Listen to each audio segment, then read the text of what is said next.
que abra su Biblia en la carta del apóstol Pablo a los Efesios, en el capítulo 6,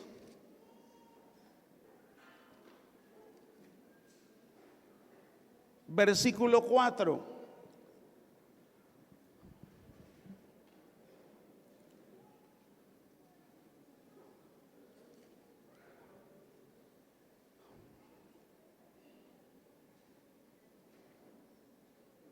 Después de que él habla en esta carta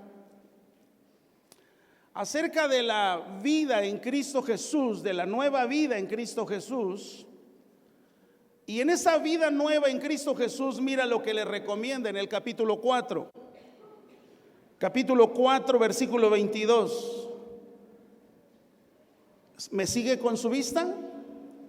4:22 dice: despojaos del viejo hombre. El 23 dice: renovaos en el espíritu de vuestra mente. Y el 24 vuelve a decir: y vestíos del nuevo hombre. Después de que él recomienda: renovaos, vestíos, despójate, vístete, renuévate. Él no está hablando de una recomendación que podamos lograr humanamente. Él habla ahí de que nuestra vida debe ser llena del Espíritu Santo. El Espíritu Santo es el gran ayudador. El Espíritu Santo es el consolador. El Espíritu Santo es alguien que nos dice: si puedes, yo estoy contigo, no desmayes, continúa, avanza, es posible. Todo eso el Espíritu Santo lo hace. Y esto es muy gratificante, porque muchas veces estamos pasando por alguna situación difícil, y cuando eso el Espíritu Santo lo habla, nos dirige. Esto es algo que nos trae agua en medio del desierto. Amén. ¿Sí o no? Ahora, después de que el apóstol Pablo, ayúdenme ahí con el audio por favor, dice ahí de renovaos, vestíos. Estamos en el versículo 4 de Efesios 6, y dice ahí en el versículo 4: y vosotros, padres, no provoquéis a ira a vuestros hijos, sino criarlos en disciplina y amonestación del Señor. ¿Qué pasa cuando en una casa hay ira? En una casa, cuando hay un ambiente de ira, es porque hay egoísmo, hay enojo, hay inconformidad. Y en ese ambiente no se puede gestar nada bueno, sino al contrario. En ese ambiente de ira hay más egoísmo, hay más distanciamiento entre el padre y el hijo, y el hijo y el padre. Pero el apóstol Pablo está recomendando algo y dice así: criadlos. Habla de crianza, habla de atención. No solamente habla de que te preocupes por darle el alimento, y que te preocupes y te ocupes por enviarle a la mejor escuela y vestirle de lo mejor, y muchas veces que tenga lo que tú no tuviste. No habla de esa crianza, porque esa crianza tiene dos palabras que necesitamos entender en esta mañana. Disciplina, está hablando de orden, está hablando de reglas, está hablando de conocer exactamente qué es lo que tenemos que hacer dentro de nuestra casa, porque habla de disciplina. Pero cuando en el hogar brota, por ejemplo, un pecado de fornicación, un pecado de orgullo, un pecado de adulterio, las demás personas de la casa dicen, bueno, creo que eso se puede. Necesitamos entonces entender que para criarlos necesitamos tener dos cosas bien claras: disciplina y amonestación del Señor. Hablar de este tema, cuando estábamos pensando en el asunto de paternidad y sacerdocio, la verdad de las cosas que estamos viviendo en una situación muy difícil. Las familias enteras están en riesgo, donde cada familia tiene su propia verdad, y no es la verdad de Dios, porque la verdad de Dios es absoluta, sino cada familia tiene su propia forma de ver el cristianismo, su propia vida de comportarse o su propia manera de vivir la vida cristiana. Algunos hemos sido muy light, otros quizás hemos sido muy comprometidos, otros quizás hemos sido muy pegados a lo que la Escritura dice, y eso se refleja, eso viene y trae consecuencias. Cuando uno practica un cristianismo light, se produce en toda la familia. Cuando hay un cristianismo apegado a las Escrituras, y no es que seamos perfectos, pero siempre estamos buscando la perfecta voluntad de Dios, entonces Dios honra esa labor, ese trabajo. Ahora, el versículo 4 dice algo ahí: vosotros padres. Aquí quiero darle una noticia. Cuando la palabra padres aparece ahí, no se refiere al género. No se refiere en global a papá y a mamá, sino cuando la palabra padre aparece ahí, está hablando de los hombres que hemos procreado hijos. Y muchas veces pensamos que porque están en otro lugar, porque hubo un divorcio, eso creo que entonces baja mi responsabilidad. Hermano, hermana, no es así. Tendremos que dar cuentas, tarde que temprano, o más temprano que tarde. Entonces es muy importante que nosotros veamos que cuando hay algo que debemos de hacer y de ejecutar, y habla de la paternidad, porque dice ahí: vosotros padres, no provoquéis a ira a vuestros hijos, sino criarlos en disciplina y amonestación. Quiero decirle algo: esta paternidad es un encargo de Dios. Ese es el tema de esta mañana. Paternidad, un encargo de Dios. ¿Cómo dije? Un encargo de Dios. No es algo que podemos tomarlo a la ligera o practicarlo si es que nos fue mejor. Desde el momento en que tuviste la capacidad reproductiva de ser padre, hay una gran urgencia, hay una gran responsabilidad. No es un asunto de que cuando ellos sean grandes decidan qué religión van a seguir. No, aquí no se trata de pasarles la religión cristiana. Aquí está hablando de algo que dice la Biblia: amonestación del Señor. No está hablando de pasarle la estafeta de una religión, sino está hablando de darle la instrucción del Creador, nuestro Creador, el que tiene un plan y un propósito perfecto para cada persona. Ese es el trabajo que tenemos que ejecutar. Así que cuando la paternidad es un encargo de Dios, tenemos que echar una revisada en qué consiste ese. Muchos lamentablemente queremos tener un hogar para Dios, pero sin Dios. ¿Cómo? ¿Cómo así? Un hogar para Dios, pero sin Dios. Un hogar donde veamos las bendiciones de Dios en todas las cosas que veamos en la casa, pero no vivimos bajo su orden de Dios. Nadie obedece a Dios. Vivimos en una era o en una época donde muchos estamos tratando de vivir una vida cristiana, pero sin obedecer a Dios, sin obedecer a Cristo. Eso no es posible. No podemos construir hogares para su gloria sobre la arena de la pecaminosidad del hombre.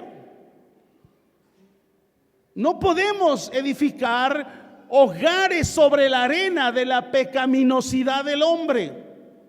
Sobre esa instrucción hemos estado hablando en las pasadas conferencias.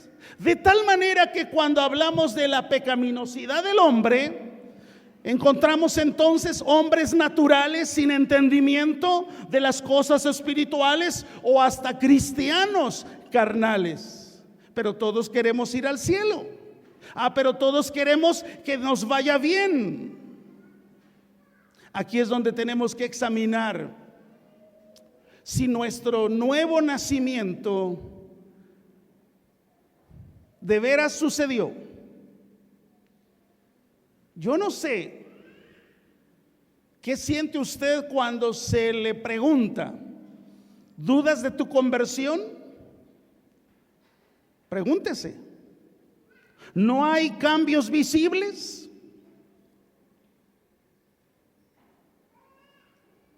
¿Tienes nombre de que vives pero estás muerto? Ante estas preguntas incómodas, tu carne se va a sentir señalada y va a ser tal el señalamiento de tu carne que vas a pensar que es el hombre quien lo está diciendo. Pero la realidad de esto es que debemos de ser claros. Si su inclinación de vida cristiana es a practicar lo que no agrada a Dios, entonces necesita usted revisar en qué consiste su nuevo nacimiento. Capaz que le dijeron: repite esta oración, y te dijeron: ya eres hijo de Dios. No puede haber gracia de Dios sin arrepentimiento. A eso se le llama gracia barata. No puede haber perdón de pecados del pecador, pero sin arrepentimiento. Entonces el apóstol Pablo, en una forma muy dura, mira lo que les dice a la iglesia de los Corintios, a los Corintios. Segunda a Corintios, capítulo 13, versículo 5.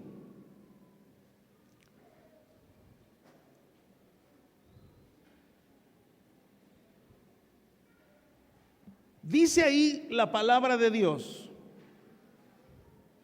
examinaos. Caray, a nadie le gustan los exámenes. ¿A quién le gustan los exámenes? A nadie.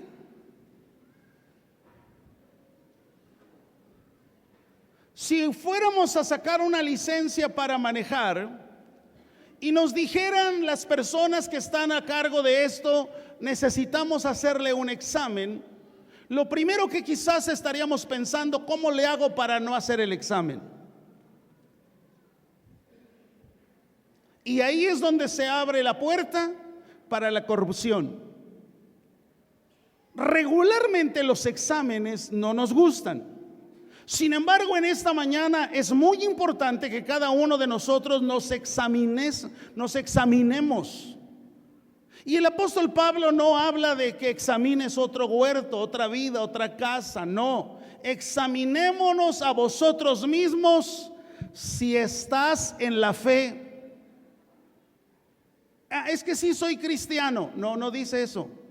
Si estás en la fe de Jesucristo. Porque esa fe no es propiedad tuya, no es propiedad mía, es propiedad de Él.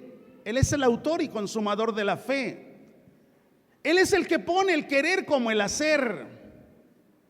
Él es el que dice, vamos, busca, lee, intercede, clama. Pero si nada de eso sucede en su vida y su inclinación siempre es más amar lo mundano, amar lo carnal, amar lo que no agrada a Dios, entonces ahí es donde debemos examinarnos. Y dice ahí, examinaos a vosotros mismos si estáis en la fe. Ahora, aparece otra palabra, probaos, y vuelve a decir a ti mismo. ¿O no os conocéis a vosotros mismos? O sea, no te conoces. Si Jesucristo está en ustedes, va a ser visible. Si Jesucristo es nuestro Señor y Salvador, va a ser visible. Vas a buscar las cosas que te agradan a Dios. Vas a practicar lo que agrada a Dios. Pero si no hay un nuevo nacimiento, aunque te lo pidan, aunque te lo digan, aunque te lo recomienden. ¿Por qué? Porque no has vivido ese nuevo nacimiento. Entonces Pablo le dice esto a la iglesia.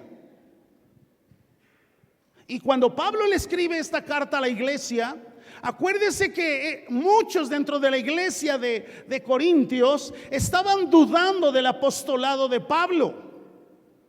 Muchos de ellos habían sido arrastrados por las doctrinas de falsos maestros. Los estaban queriendo regresar al judaísmo, a tener una práctica de ritualismo. Por eso Pablo les dice, examínate, pruébate, porque si estás en Cristo, va a ser visible.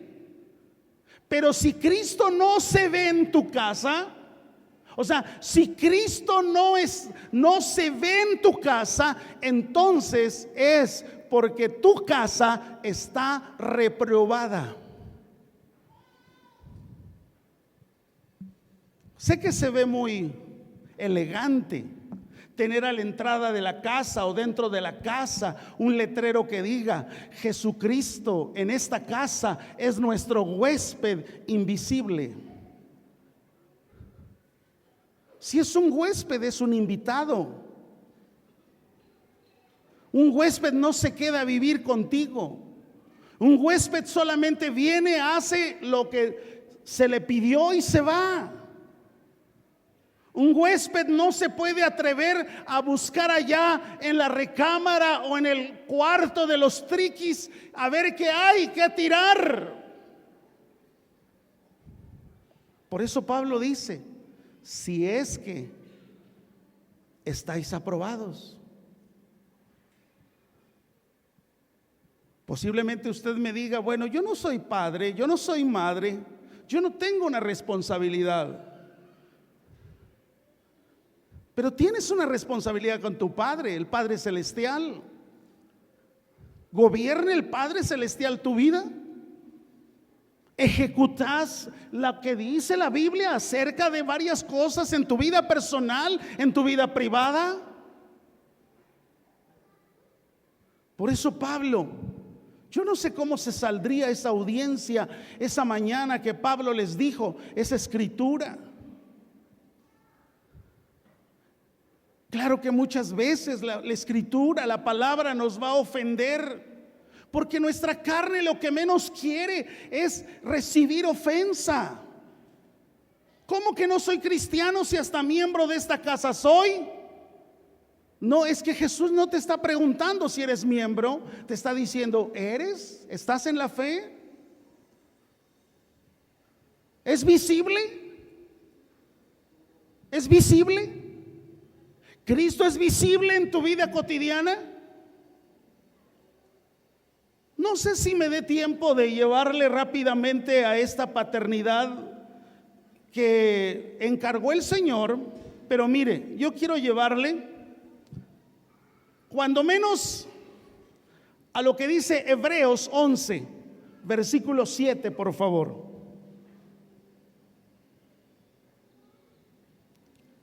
Hebreos 11:7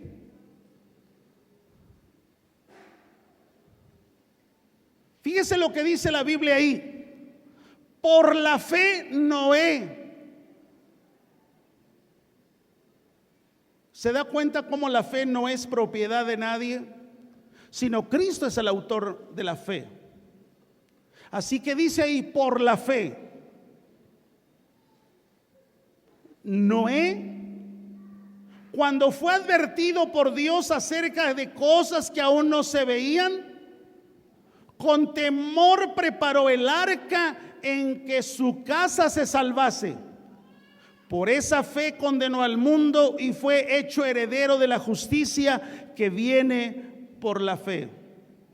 Ahora yo quiero que vea por un momento qué clase de paternidad practicaba Noé. ¿De dónde vino esa paternidad? O sea, ¿cómo le hizo? Ok, sí, ya sé que soy responsable, pero ¿cómo le hicieron esos hombres?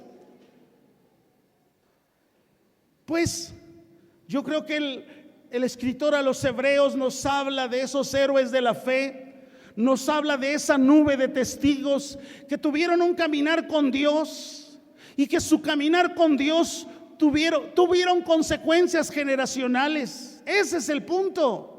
Se lo quiero decir de esta manera. En algún momento, seguramente mis padres, hablando de mi papá y mi mamá, tuvo ese tiempo de ver yo en ellos un evangelio, una gracia, una vida cristiana. Y seguramente también le voy a decir, no siempre estuve al pendiente de esa gracia y de ese evangelio. Cuando un servidor realmente entendió lo que era parte del evangelio, yo no era un chamaquito de 12, 13, 14, no, estaba casi llegando a los 20 años. Así que en ese tiempo, imagínate las cosas en las que yo había caído y había practicado. Como sea, mis padres han cumplido, al grado que me dieron la estafeta de lo que era el evangelio. Hoy estoy aquí. Mis padres no solamente cumplieron conmigo, cumplieron con mi hermano, mis hermanas, y dijeron, pues es esto. Ahora yo soy el que tengo que cumplir con mi esposa y con mis hijas. Pero después mis hijas tendrán que pasar la estafeta de la fe del evangelio a su siguiente generación. En otras palabras, ¿estás seguro que tus nietos y bisnietos estarían aquí? ¿O simplemente tú eres el último que realmente vas a practicar vida cristiana, si es que la practicas entre comillas? ¿Qué fue lo que hizo Noé? Quiero que vayamos a Génesis 6, porque ahí es donde nos da más luz acerca de lo que vemos aquí. Dice ahí que por la fe Noé obedeció. Imagínate, construyó una casa flotante. Estamos en Génesis 6, versículo 8 al 9. Y prácticamente Dios le dijo, prepara el arca para que tu casa se salve. ¿Te das cuenta la paternidad de Noé? Para que tu casa se salve. Prepara el arca para que tu casa se salve. Aquí habría dos preguntas. ¿Forzó a la familia para entrar en el arca? Quizás los convenció para que entraran. Si usted lee el relato bíblico, nada de eso sucede. Simplemente él estuvo predicando por más de 100 años, 130 años, y solamente 7 personas se convirtieron. ¿Quiénes? Su casa. Su casa. Pero ¿qué hizo Noé? ¿Cuál fue la clave? ¿Dónde está la paternidad de Noé? ¿En qué se basó esa paternidad? Génesis 6, versículo 8 y 9.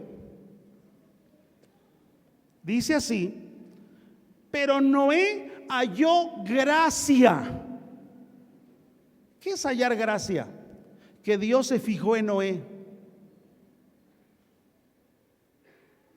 Halló gracia. Dios se fijó en Noé.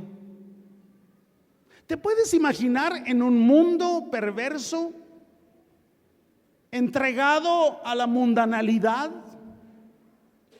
pero Dios descubriendo a un hombre llamado Noé? Porque dice ahí, Noé halló gracia ante los ojos de Jehová. Dios se fijó en Noé. Y cuando Dios se fijó en Noé, le gustó su buena conducta. Ah, mira, es temeroso. Ah, mira, acuérdese, allí no hay 10 mandamientos, no están todavía las tablas de la ley. Lo que sí había, una multiplicación de pecado, de perversidad. La vida del hombre malvado cada día crecía. ¿Cuál era la clave? Noé halló gracia ante los ojos de Jehová. ¿Qué se hacía nuestra primera fase de paternidad? Que Dios mire mi conducta.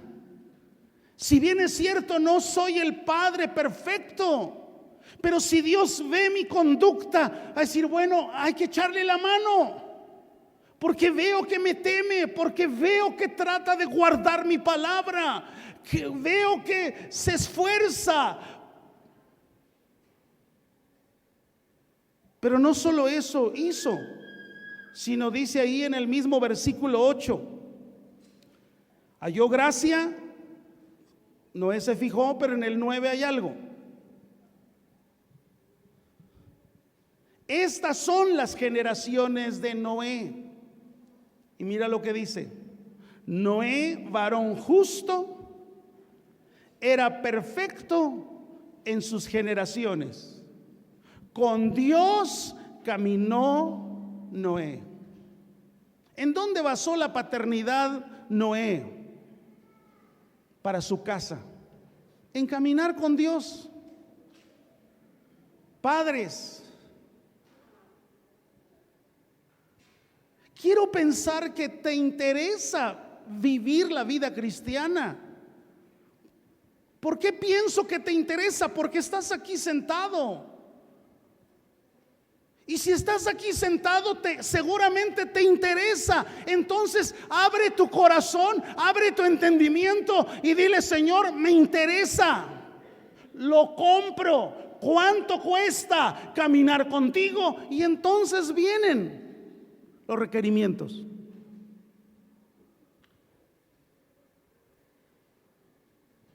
No necesitamos aprendernos el lenguaje cristiano. Eso no dice mucho. Cualquiera hoy es cristiano. Cualquiera dice Dios le bendiga. Terminan un programa de televisión: buenas noches, que Dios les bendiga, nos vemos mañana. Es decir, no hay realmente esa división que pudiéramos decir: wow, creo que estamos ahora viendo que una generación se distingue de la otra. No. Vemos aquí que estas generaciones de Noé se distinguieron. Pero algo que dicen de Noé, dice varón justo era perfecto en sus generaciones. Con Dios caminó Noé. Noé logró atraer a su familia a la fe porque él andaba por la fe. O sea, las bendiciones de la casa de Noé fueron derramadas sobre la siguiente generación porque él escogió caminar con Dios. Bueno, fue tanto su caminar con Dios que Dios le confió el proyecto más importante de construir un arca. Dijo: tú me vas a hacer el arca. Le dio las medidas, todos los detalles. El trabajo que iba a suceder no era sencillo, pero Dios le confió, porque le dijo: en esa arca vas a salvar a tu familia. Padres, Dios nos confió una familia. Dios nos ha confiado una familia, nos confió hijos. Y desde el momento en el que nos confió, es necesario entonces que la paternidad la entendamos tal y como dice la Biblia. La paternidad que mayor éxito tiene no es por recomendaciones, regaños, insultos, sermones. La mejor paternidad es cuando a ti te vieron caminar en justicia, en rectitud, y entonces empieza a verse la imitación. Por eso nuestros hijos pequeños o hijas pequeñas jugaban a la reunión congregacional. Todos, creo que la mayoría, pensamos o vimos eso en nuestros pequeños hijos. ¿Por qué? Porque en ese momento estaban en el proceso de la imitación. Y si en ese proceso de imitación te ven caminar de acuerdo a lo que Noé dice que caminó con Dios, entonces su paternidad de Noé estaba basada en su caminar con Dios.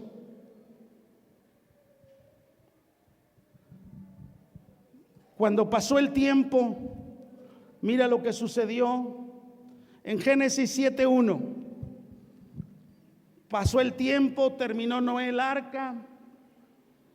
Génesis 7:1, por favor. Dice ahí, fíjate cómo se lo dice. Dijo luego Jehová a Noé. Nunca perdió el contacto. Dijo luego Jehová a Noé: entra tú y toda tu casa en el arca. Nunca le dijo: mira, menos tus yernos o tus nueras. No. Más bien eran las nueras, porque él tenía hijos. Sem, Can y Jafet eran sus hijos. Tú y toda tu casa, porque a ti, ¿te das cuenta cómo tu vida cristiana influye a toda tu casa? Porque a ti. Nunca dijo a Sem, a Jafet, a Cam los he visto bien. No, porque en ti he visto justo delante de mí en esta generación. ¿Era el único justo? No. Noé había trabajado con sus hijos. Porque si era un hombre justo y era un hombre recto y era un hombre que caminaba con Dios, era la forma en la que se conducía en todos sus negocios, en todas sus decisiones. Así que los hijos terminaron exactamente siguiendo el ejemplo del papá.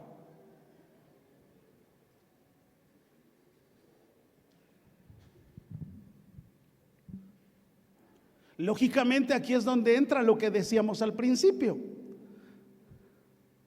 Si usted no ha nacido de nuevo, si no es genuinamente por medio del Espíritu Santo esto, entonces su testimonio va a dar muchas cosas que hablar. Pero qué diferente sería, ¿verdad? Cuando dice la Biblia: porque a ti te he visto justo delante de mí en esta generación.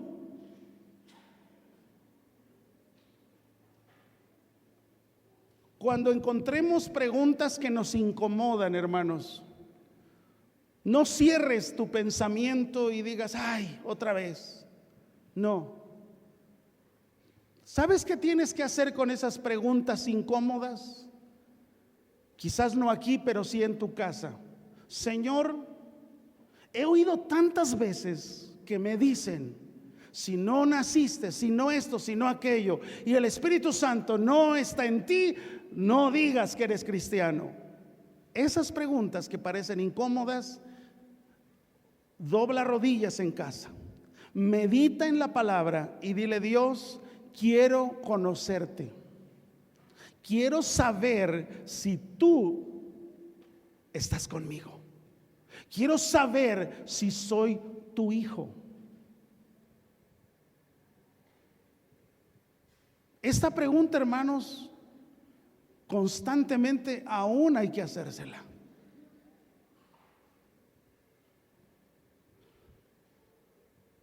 Porque no es porque hay una vocación, él es el pastor. Aún esa pregunta tiene que retumbar en mi pensamiento. Dios, he andado, no he caminado, ayúdame. ¿Va a haber respuesta? Sí, hermano. Sí, sí lo hay. Mira lo que dice Romanos 10:13. Sí hay, claro, hay respuesta. Romanos 10:13 no se queda corto, al contrario, es una expresión clara.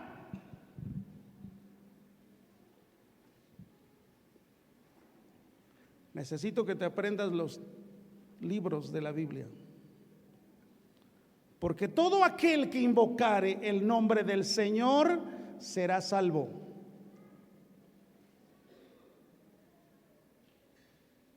¿Se da cuenta? Porque todo aquel que invocare el nombre del Señor será salvo. Así que entonces se vale. Hay respuesta. Ahora, dejemos a un lado a Noé. Pensemos en un hombre como Abraham. Vamos a Hebreos 10, versículo 8 al 10. Hebreos 11, vamos a Hebreos 11, versículo 8 al 10. Fíjense lo que dice el versículo 8. Dice: por la fe Abraham, siendo llamado, obedeció para salir al lugar que había de recibir como herencia, y salió sin saber a dónde iba. Siendo llamado, obedeció para salir al lugar que había de recibir como herencia, y salió sin saber a dónde iba. El 9: por la fe habitó como extranjero en la tierra prometida, como en tierra ajena, morando en tiendas de Isaac y Jacob, coherederos de la misma promesa. El versículo 10: porque esperaba la ciudad que tiene fundamentos, cuyo arquitecto y constructor es Dios. Ahora, para ver el contexto de Hebreos 11, tenemos que irlo directamente a ver en la historia del Génesis. Y quiero que vea en Génesis 18, por favor, versículo 16 al 19.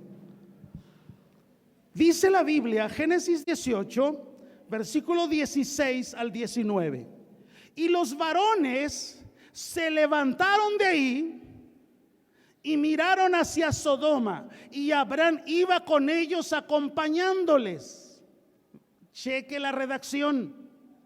Y Jehová dijo: ¿encubriré yo a Abraham lo que voy a hacer?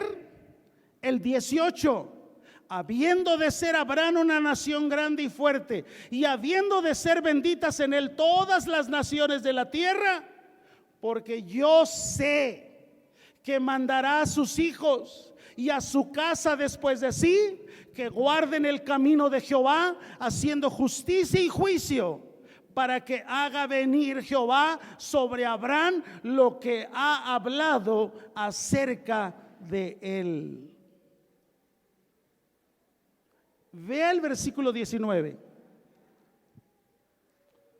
Fíjate el conocer de Dios a Abraham. Abraham era el amigo de Dios. Entonces aquí vemos que Abraham tenía algo que había sucedido con él. Y dice, porque yo sé que mandará a sus hijos y a su casa después de sí, que guarden el camino de Jehová, haciendo justicia y juicio, para que haga venir Jehová sobre Abraham lo que ha hablado acerca de él. ¿Qué está diciendo Dios a Abraham? Conozco tanto a Abraham que él va a hablarles a su siguiente generación de esto que yo he hablado con él. ¿En dónde se basaba Abraham para caminar con Dios? La paternidad de Abraham, hermanos, estaba basada en las promesas de Dios. La paternidad de Abraham estaba basada en las promesas de Dios. ¿Por qué? Porque Dios tiene un plan generacional, hermanos. Dios tiene un plan generacional. Él no está pensando solamente en mí. Él está pensando en mis hijos, los hijos de mis hijos. Por eso es muy importante cuando hablamos de la paternidad que le entendamos en qué consiste. Sé que hoy la paternidad la hemos reducido a que somos proveedores. Esa es una mentira que nos vendió la revolución industrial, donde papá tenía que salir a la ciudad, trabajar ya no en el campo, sino ahora tenía que ir a las industrias, a las fábricas, y regresaba cada 15, cada mes trayendo dinero. Eso fue lo que nos vendió la revolución industrial. Se perdió el esquema totalmente de pasar tiempo con los hijos, de tal manera que hoy estamos caminando bajo el mismo síntoma, bajo la misma situación, saliendo de casa 10, 12, 14 horas, regresar agotado, y todavía ¿qué tiempo hay para la paternidad? Pero Dios es un Dios que tiene un plan para nuestra familia, nuestra casa. Y esta revelación de la bendición generacional, hermanos, la vemos en toda la Biblia. Desde Abraham, de Isaac, de Jacob, siempre lo vamos a encontrar de esa manera. Mira cómo lo describe Mateo 1. Para que eso apareciera ahí, hermano, era bendiciones generacionales. Mateo 1, versículo 2, dice ahí: Abraham engendró a Isaac, Isaac a Jacob, y a Jacob a Judá y a sus hermanos. Judá engendró a Tamar, a Fares, a Sara, Fares a Herón, a Herón a Aram. Y así sigue diciendo hasta el versículo 4. Aram engendró a Aminadab, Aminadab a Nazón, y Nazón a Salmón, Salmón engendró a Rahab, a Boz engendró a Rud, a Obed, y así hasta que llegó el Salvador. Dios tiene plan generacional, pero necesitamos entender que esta preocupación amorosa de Dios tiene que ver con nuestra siguiente generación. La generación que no está con nosotros, que están en sus respectivos salones, hermanos, es una generación totalmente diferente.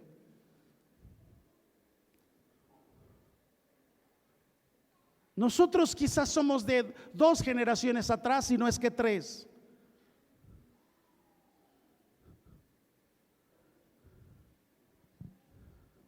La generación X, que así se le llamó, son los hombres y mujeres que nacieron entre el 1960 y 1979. Estamos hablando de 20 años de esa generación, donde hubo cambios tecnológicos y toda esa situación que de repente sorprendió al mundo. Pero hoy las generaciones, hermanos, son más cortas. Ya no esperan 20 años la siguiente generación. La siguiente generación es hasta una generación de 5 años.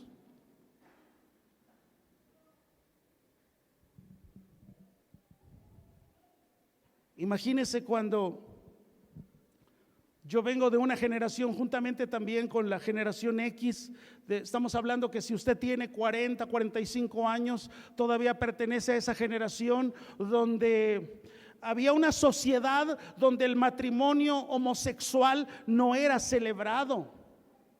La doble vida moral era mal vista.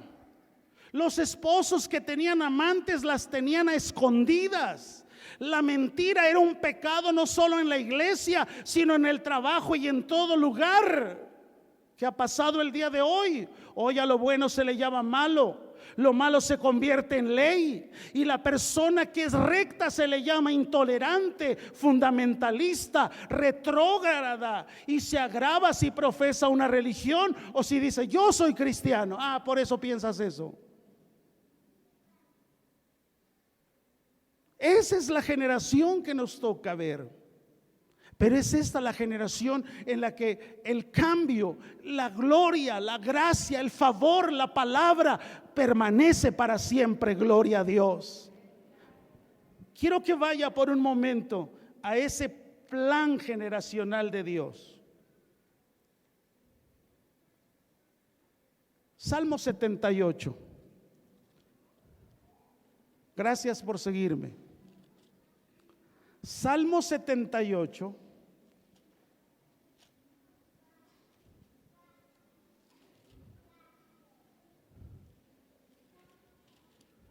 Fíjese,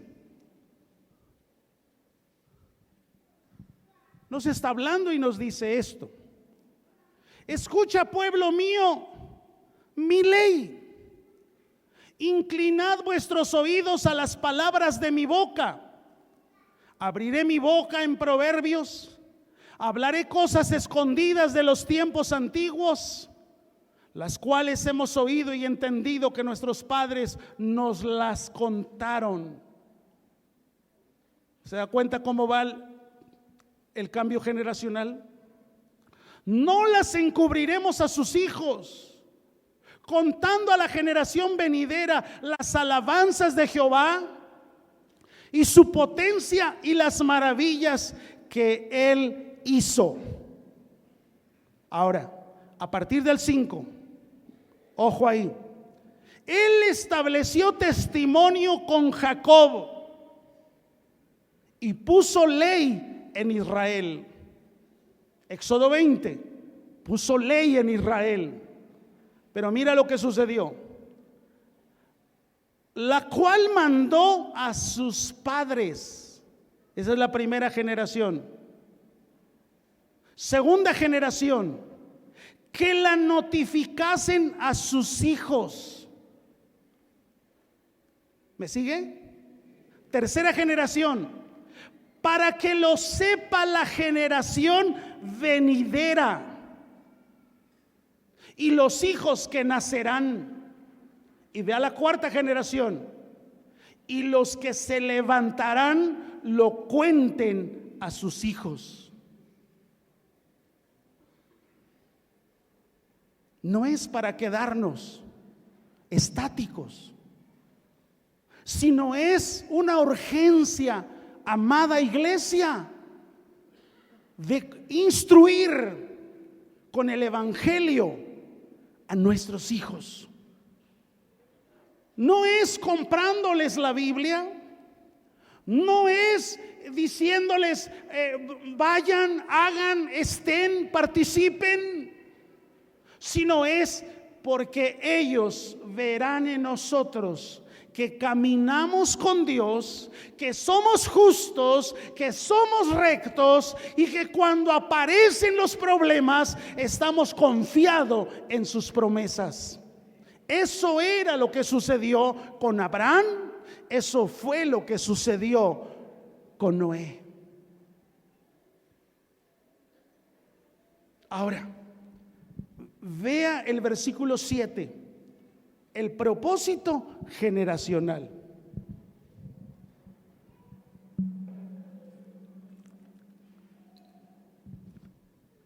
Dice el versículo 7: a fin de que pongas en Dios su confianza y no se olviden de las obras de Dios, que guarden sus mandamientos. ¿Te das cuenta de la visión de Dios? ¿Te das cuenta de las demandas de Dios?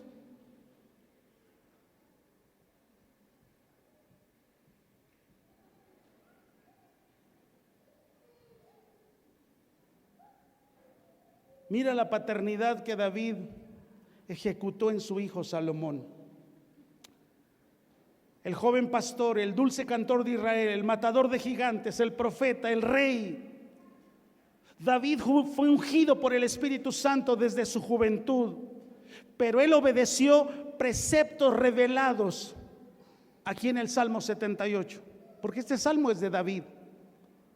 Él sabía lo que tenía que hacer con su generación. Él sabía lo que tenía que hacer. David, un hombre que tuvo 4 hijos con Betsabé, uno de ellos fue Salomón, y lo instruyó bien. ¿Terminó mal el hombre? Muy mal terminó. ¿Por culpa de David? No. Otro de los hijos que tuvo David con Betsabé se llamó Natán. Y Natán era familia muy cercana de la madre de Jesús, de María. ¿Te das cuenta cómo las bendiciones generacionales van atando cabos a medida de que pasa el tiempo? ¿Qué se va a decir de nuestra generación? ¿Qué se irá a decir? ¿Qué se irá a decir de nosotros como abuelos cuando ni siquiera estemos? Su nieto, su bisnieto siguieron, caminaron, se afianzaron. Esa es la labor, eso es lo que importa. No estés pensando solamente en el espacio de vida que se tendrá en este mundo, en esta tierra. No, piensa en el legado generacional. ¿Qué se va a decir de ti? ¿Será que una de tus hijas puede decir: a mí me gustaría tener un esposo como mi papá? Si lo puede decir, siéntete honrado, pero si no lo puede decir, siéntete avergonzado. Una esposa como mi mamá. Wow.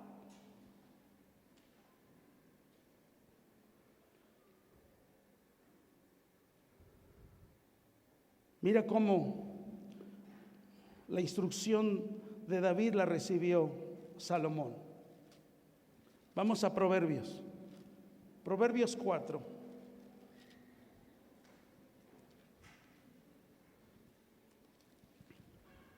Versículo 1 en adelante. Oíd, hijos, la enseñanza de un padre, Y estad atentos para que conozcáis cordura, porque os doy buena enseñanza. No desampararéis mi ley, porque yo también fui hijo de mi padre. Está escribiendo Salomón.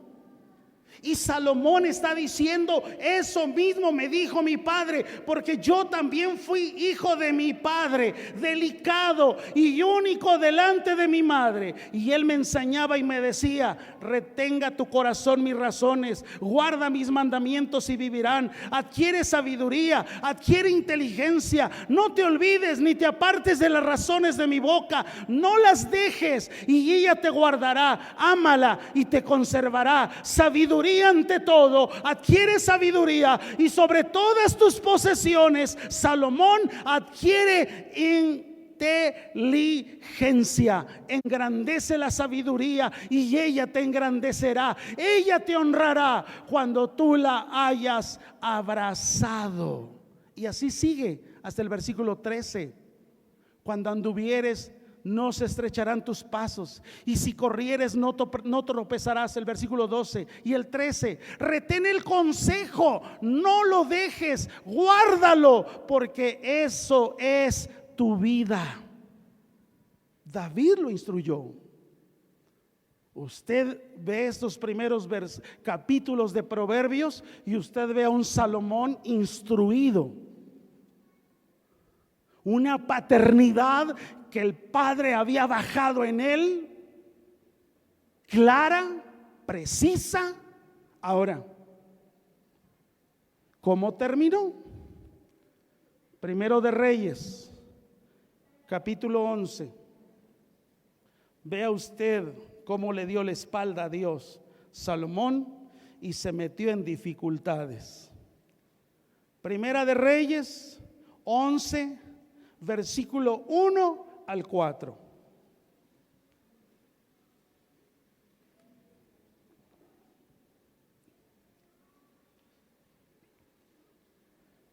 No puede decir que no le dieron paternidad, pero el rey Salomón amó, además de la hija de Faraón, a muchas mujeres extranjeras,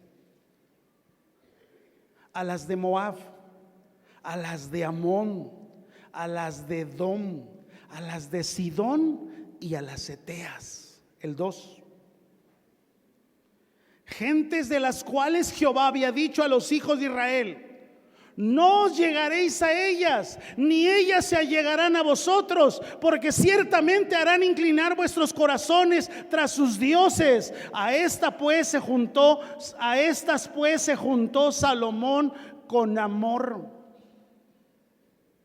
No era algo simple, era algo que lo ató.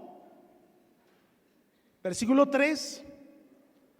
Y tuvo 700 mujeres reinas y 300 concubinas, y sus mujeres desviaron su corazón. El 4. Y cuando Salomón era ya viejo, sus mujeres inclinaron su corazón tras dioses ajenos, y su corazón no era perfecto con Jehová su Dios, como el corazón de su padre David. ¿Te das cuenta cómo David, su padre, preocupado por su generación, cómo dio esa paternidad a Salomón? Al grado que cuando Salomón escribe los proverbios, hace alusión a eso que su padre le había enseñado. Pero no queda ahí. Versículo 9, ahí adelante. Y se enojó Jehová contra Salomón, no contra David, sino contra Salomón, por cuanto su corazón se había apartado de Jehová, Dios de Israel, que se le había aparecido 2 veces. Versículo 10. Y le había mandado acerca de esto, que no siguiese a dioses ajenos, mas él no guardó lo que le mandó Jehová. El 11. Y dijo Jehová a Salomón, no a David, a Salomón: por cuanto ha habido esto en ti, y no has guardado mi pacto y mis estatutos que yo te mandé, romperé de ti el reino y lo entregaré a tu siervo. Y ahí vemos el gran problema de los dos reinos en los que se dividió Israel. Había un propósito generacional, lo vimos claro. Había un trabajo que estos hombres tuvieron que hacer, sí.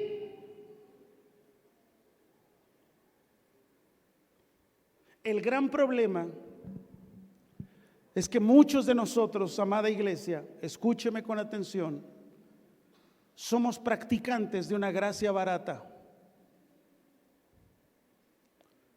Una gracia barata es donde el cristiano no tiene que seguir a Cristo, simplemente le basta con consolarse en esa gracia. Una gracia barata donde es justificado el pecado, pero no el pecador arrepentido.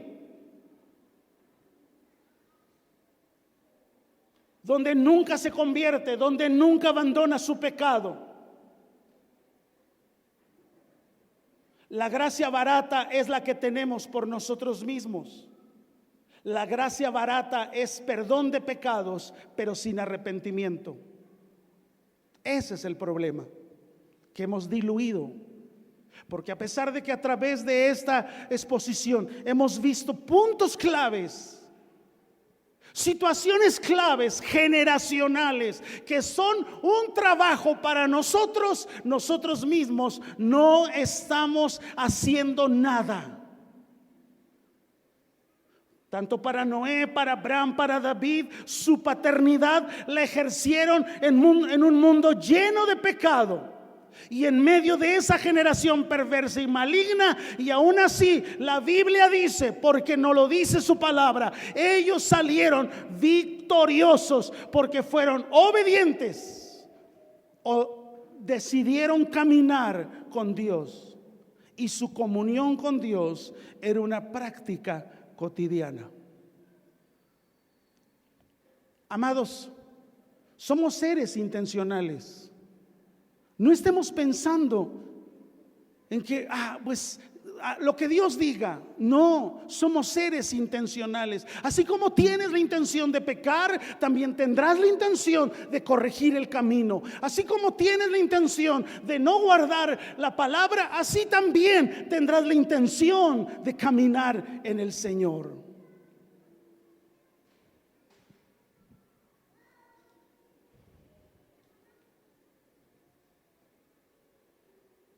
En todo esto, amados,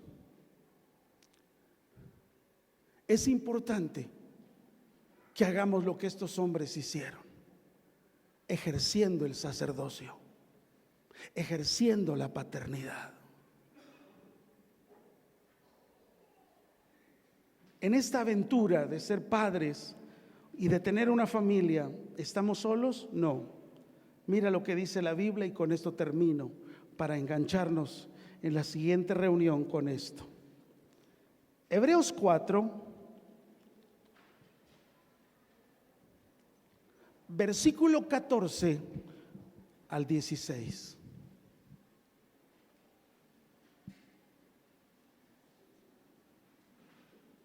Dice así la palabra de Dios. Quiero invitarles a que se pongan de pie, por favor.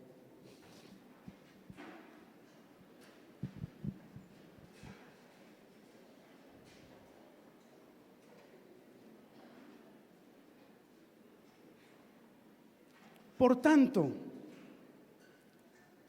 teniendo un gran sumo sacerdote que traspasó los cielos, Jesús el Hijo de Dios, retengamos nuestra profesión. ¿Qué significa eso? Retengamos la fe en Cristo Jesús. Quiero pensar que estás aquí porque quieres practicar, vivir, hacer vida cristiana. Si no tienes la intención, no entiendo tu razón de estar. Pero Dios en su tiempo y en su momento también te llevará a que conozcas la intención del Padre Celestial. Quiero que veamos juntos la lectura desde el versículo 14, 15 y 16. Vamos a leerlo en voz alta. Hebreos 4, 14, 15 y 16. ¿Cómo dice la palabra? Todos unidos. Por tanto, teniendo un gran sumo sacerdote que traspasó los cielos, Jesús el Hijo de Dios, retengamos nuestra profesión, porque no tenemos un sumo sacerdote que no pueda compadecerse de nuestras debilidades, sino uno que fue tentado en todo según nuestra semejanza, pero sin pecado. Versículo 16, con voz alta. Acerquémonos pues confiadamente al trono de la gracia para alcanzar misericordia y hallar gracia para el oportuno socorro. ¿Cuántos están gritando auxilio con mi familia? No levante sus manos. Pero si usted es el hombre, la mujer que está gritando auxilio, tengo una familia y no sé para dónde vamos, entonces será importante ver lo que la Escritura dice. Acerquémonos pues confiadamente al trono de la gracia. Ahora, si nos acercamos confiadamente al trono de la gracia, vamos a alcanzar misericordia. ¿Qué es lo que necesitamos? Misericordia. Misericordia ante lo que estamos viviendo. Pero también dice, hallaremos gracia para el oportuno socorro. ¿Qué es lo que halló los hombres de los que hablamos? Gracia. ¿Por qué hallaron gracia? Porque eran hombres que caminaron con Dios, porque fueron hombres fieles a las promesas que Dios les había dado, porque fueron hombres que estaban confiados en lo que Dios había hablado acerca de ellos. ¿Fue fácil? No. No. Pero siempre entendieron lo que significaba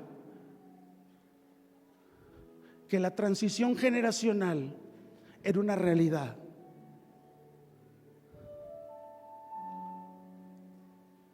¿Qué pasará cuando ya no estemos?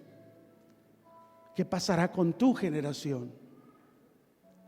Pero dice aquí, acerquémonos pues confiadamente al trono de la gracia para alcanzar misericordia y hallar gracia para el oportuno socorro. Todos aquellos que necesitan auxilio de Dios para sus vidas, para su casa, porque hay que trabajar con esa generación, levanten sus dos manos.